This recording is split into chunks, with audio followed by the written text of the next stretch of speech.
ఇప్పుడే జీ5 app download చేయండి. చూడండి మీ ఫేవరెట్ టీవీ షోస్ ఎప్పుడైనా ఎక్కడైనా. ఆ పిప్పళ్ల బస్తగా రాగానే ఈ స్తంభాన్ని కట్టేసి చుట్టూ బెల్లం పెట్టి గండు చీమలతో కరిపించి చంపేయాలరా వాణ్ణి. ఆ ఓనర్ గారు నెత్తి మీద 4 గంటలు పీకేస్తానన్నయ్య.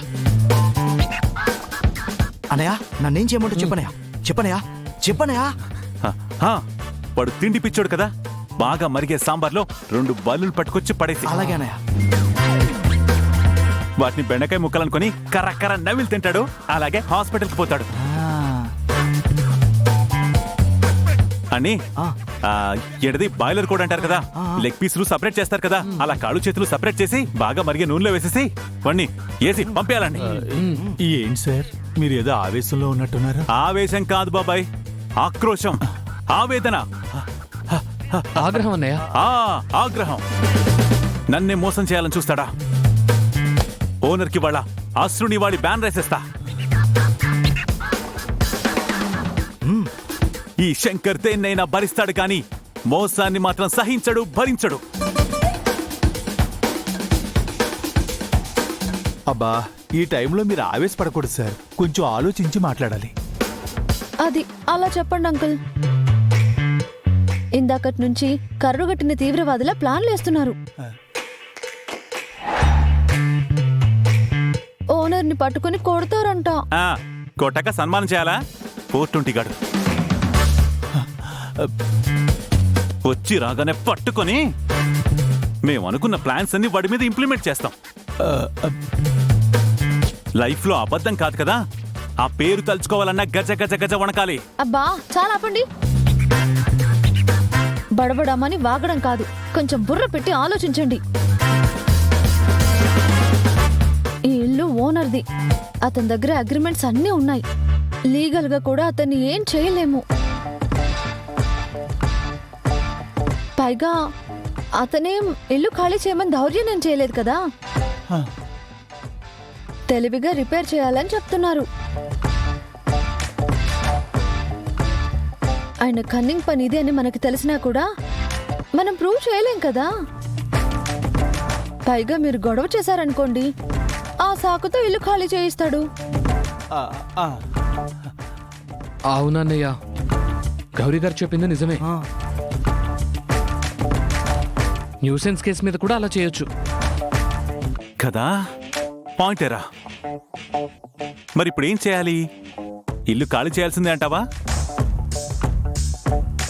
అవసరం లేదు సార్, అతని ప్లాన్ అతనికే తిప్పి కొట్టండి.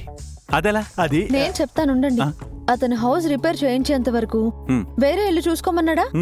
సో మీరేం చేస్తారంటే, మేం వేరే చోట ఉంటాం కానీ సామాన్లన్నీ ఇక్కడే ఉంటాయి, రిపేర్ అయ్యాక వస్తామని మెలక పెట్టండి. అప్పుడు నో చెప్పలేడు కదా. అమ్మా, ఈ ఐడియా నాకెందుకు రాలేదబ్బా?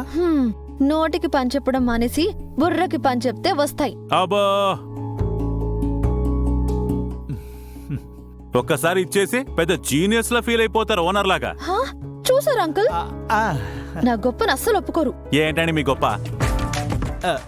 అసలు ప్రాబ్లం అంతా మీ వల్ల వచ్చింది.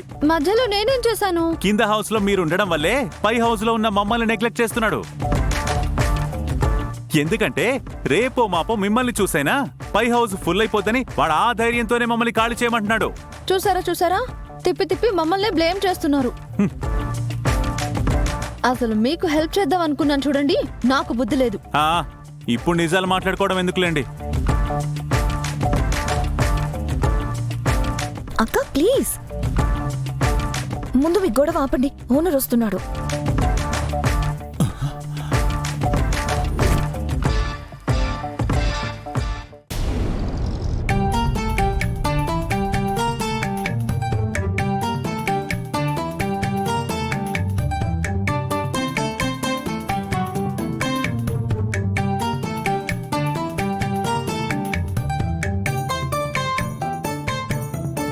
శంకర్ గారు, మీరు కాలు గల్లిన పిల్లిలాగా అటు ఇటు తిరిగినంత మాత్రాన ప్రాబ్లం సాల్వ్ కాదు. కాస్త తిరగడం ఆపండి, నా కళ్ళు తిరిగేలా ఉన్నాయి. మీకేమండి, మీరు ఎన్నైనా చెప్తారు. ఇల్లు కావాల్సింది మాకు, మీకు కాదు.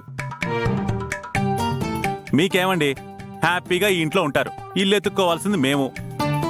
అంతేకాదండోయ్, ఆ ఓనర్ గాడు ఈ 10 రోజులు ఈ ఇంటిని వేరే వాళ్ళకి ఇవ్వకుండా చూసుకోవాలి, మా తమ్ముళ్ళని కాలేజీకి పంపించాలి, మీతో కలిసి ఈవెంట్ చేయాలి. ఎన్ని టెన్షన్స్ మీకు అర్థమవుతుందా?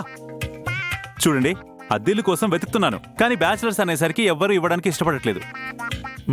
హాస్టల్లో ఉండే అలవాట మాకు లేదు, పైగా ఈ ఇంటికి బాగా అలవాటు పడిపోయామండి. అవునన్నయ్య, వాస్తుపరంగా కూడా ఇల్లు మనకు బాగా కలిసి వచ్చింది. మా చదువులు కూడా చక్కగా కాన్సన్ట్రేటెడ్గా జరుగుతున్నాయి. ఈ ఇంటిని వదిలేసి వెళ్తే డిప్రెషన్లో చదవలేనేమో అని భయంగా ఉందన్నయ్య. చూసారా మా తమ్ముళ్ళని? ఆణిముత్యాలండి. చదువు మీద ఎంత ప్రేమను పెంచుకున్నారో ఈ ఇంటి మీద కూడా అంతే ప్రేమను పెంచుకున్నారు. అన్నయ్య, పాపం గౌరీ గారు తన సిస్టర్స్ కూడా మనం ఉన్నామని సేఫ్ గా కేర్ గా ఫీల్ అవుతున్నారు. అవుననుకో. మనం వెళ్ళిపోతే దిగులెట్టేసుకుంటారేమో అన్నయ్య. అంత లేదు. అక్కడికి ఏదో మీ అన్నయ్య మీరే మా ముగ్గురికి లైఫ్ ఇస్తున్నట్టు ఫీల్ అవ్వకండి.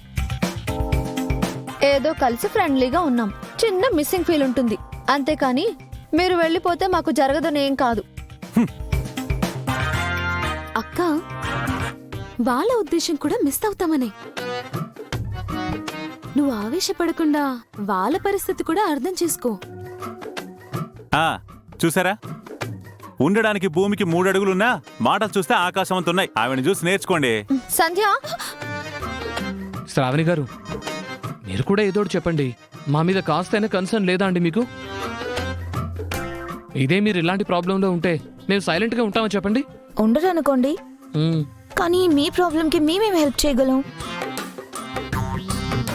బాబాయ్, మరి ఇంతకాలం నుంచి మీరే మాకు హెల్ప్ చేస్తూ కూర్చున్నారు. రే, మీరేం వరీ కాకండ్రా. నారు పోసినోళ్ళు నీళ్లు పోయారా ఏంటి? ఈ మహాపట్నంలో మనకి ఇల్లే దొరకకుండా పోతా. అవునన్నట్టు గౌరీ గారు, మీ బాబాయ్ గారి ఇల్లు ఖాళీగానే ఉన్నట్టుంది. సార్ వేరే ఇంటికి వెళ్తే సార్కి మేడంకి దూరం ఏర్పడుతుంది. లేదా అలా జరగకూడదు. వీళ్ళంతా కలిసి ఉండేలా చేయాలి. ఏం చేయాలి?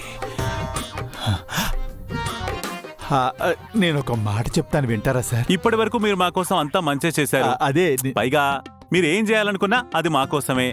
చూడండి, మీ అనుభవంలో ఎన్నో కష్టాలు నష్టాలు డక్కి ముక్కిలు తినేశారు. పైగా వయసులో పెద్దవారు. శంకర్ గారు ఉండండి, ముందు అంకుల్ ని మాట్లాడనివ్వండి. అంకుల్, మీరు చెప్పండి. ఆ ఓనర్ బుద్ధి ఎప్పుడు ఎలా మారుతుందో చెప్పలేము. మీరు వేరే ఎక్కడైనా దూరంగా ఉన్నారనుకోండి, ఏ క్షణంలోనైనా మీ సామాన్లన్నీ కిందకి దించేసి వేరే వాళ్ళు ఎవరికైనా అద్దెకిచ్చినా ఇచ్చేస్తాడు. నువ్వు చెప్పింది నిజమే బాబాయ్. ఆ పిప్పళ్ళ బస్తాగడ అంత పని చేసినా చేస్తాడు. నెల తక్కువేదబా. అసలు ఇందాక మీరు నన్ను ఆపేరగా, లేకపోతే వాడిని నేను ఫుట్బాల్. శంకర్ గారు,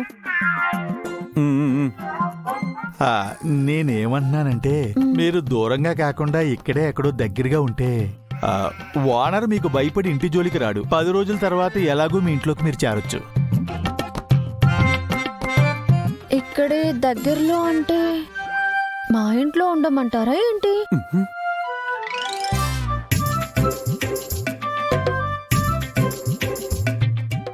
జీ5 యాప్ డౌన్లోడ్ చేసి అన్ని ఎపిసోడ్స్ పూర్తి ఉచితంగా చూడండి.